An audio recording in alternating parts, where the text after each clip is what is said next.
News Radio 700 WLW. According to the CDC's website, about 63% of the population greater than the age of 12 have been fully vaccinated against the coronavirus.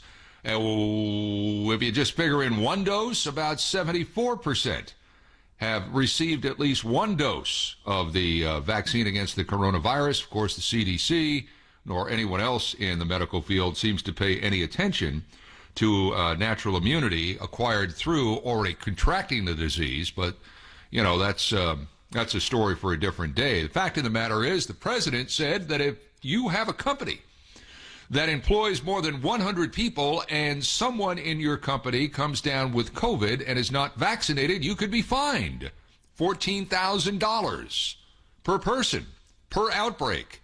He wants everybody vaccinated. Could affect 100 million people. That was the message from his speech earlier this week. So how does that resonate with you? Standing by is somebody that knows the medical profession inside out. I've had Todd Furniss on the show many times because he is the author of a great book, The 60% Solution, Rethinking Healthcare, and he joins us now here on 700 WLW. Todd, how are you on this glorious Saturday? I am doing dandy. Thanks so much for having me today, Ken. When you heard what the president said the other night, what was your reaction? I was flabbergasted at what I think is going to go down in history as one of the greatest takings of American liberty in recent history. I think it's going to be also one of the greatest demonstrations of the usurpation of government power and force, and why we should all be more than a little anxious about how quickly and how rapidly and how expansively government has grown over the years. They are relying on, first of all, if you're a member of the military or you're a federal employee, he does have a leg to stand on legally for this. If you're a private company, they're counting on a ruling by the Supreme Court over 100 years ago. A man in Massachusetts sued the federal government on a smallpox vaccination case.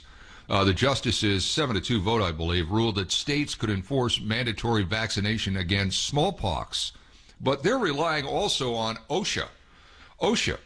And I think it's a little bit of a stretch to say that that the COVID virus and someone who is infected by it is a workplace hazard. I think that is really murky legal territory. How did you view that?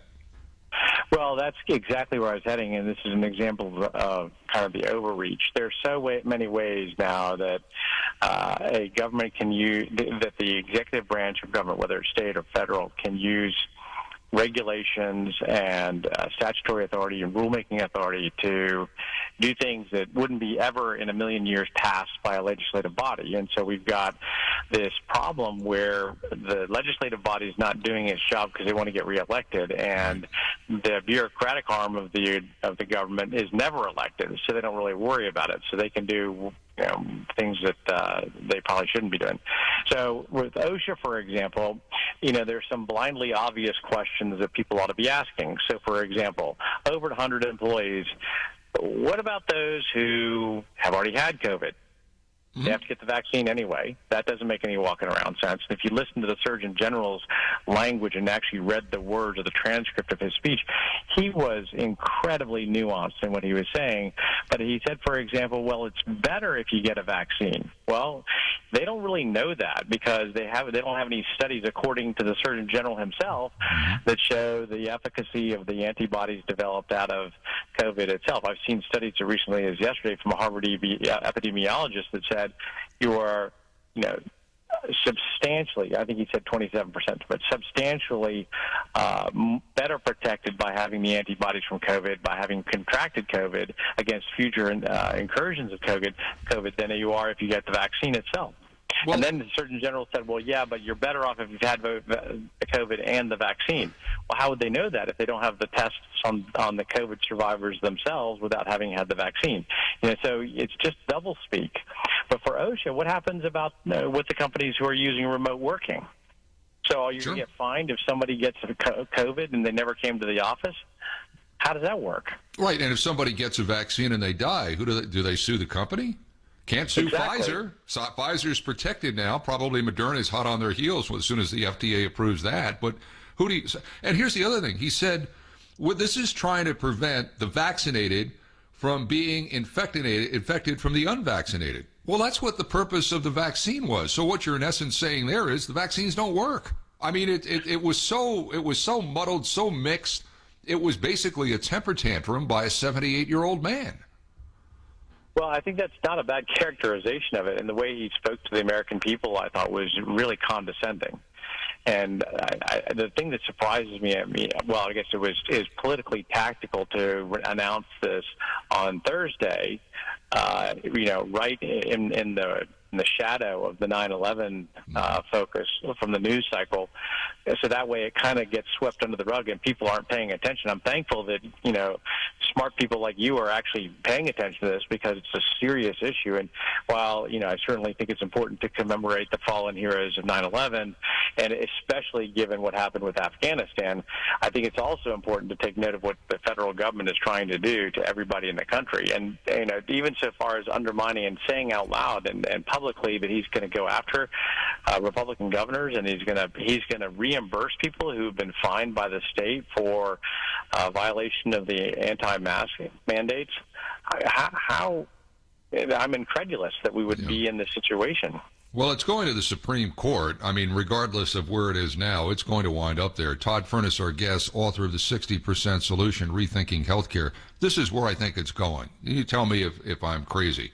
I think this is moving towards you're either vaccinated or you're not vaccinated. If you're not vaccinated, you can't travel on an airliner. He hinted at that just yesterday. If you're unvaccinated, you can't dine in a public restaurant. If you're unvaccinated, you can't move about this country by air, rail, or any other means, car. This is setting up, in essence, a warfare between those who are vaccinated and a pretty significant number, of more than 35%, that have not been vaccinated once in this country. This is where this is going, is it not?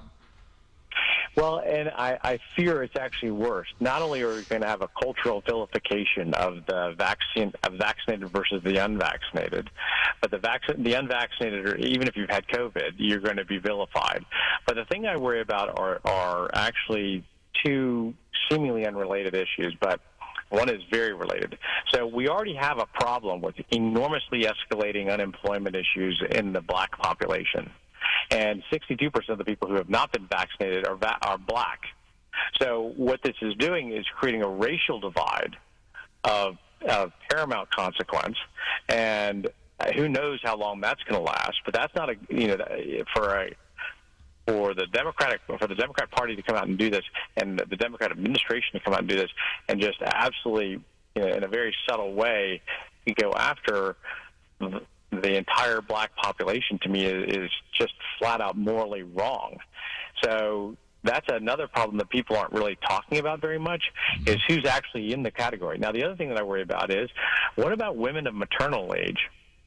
When you look at airlines saying you either got to get the vaccination or you're going to pay $200 more per month, that's a lot of money for a flight attendant. Yet the largest demographic segment of flight attendants is women of childbearing years. So what happens there? If the woman miscarries, is the airline liable? Right. Or if a doctor says to a person who is with child, you have to get vaccinated, because that's what the federal government mandates. And then we all know that there is a higher instance of miscarriage in the first trimester from people that were vaccinated vis-a-vis those who did not get it. Or then if that woman contracts COVID later on in the pregnancy, I think you've opened yourself up to all kinds of legal jeopardy. So to me, I think there's never been a real blueprint here because it's a new virus. But I think people, particularly in government, want to come down with something, some edict. And I think Biden is pumping this thing, quite frankly, Todd, because it's the only thing he's winning on. He's underwater in every other thing that he's handling. Afghanistan, the economy, oil. I mean, there's everything. He's underwater politically with all of this. The only thing he's getting any kind of credit for is the way he's handling COVID. Todd, I got to run. I appreciate your thoughts. I always do. Todd Furniss, author of the 60% Solution, Rethinking Healthcare. I tell you this every single time you're on. Stay healthy. We need to hear your voice. Thank you. You too. It's always a pleasure.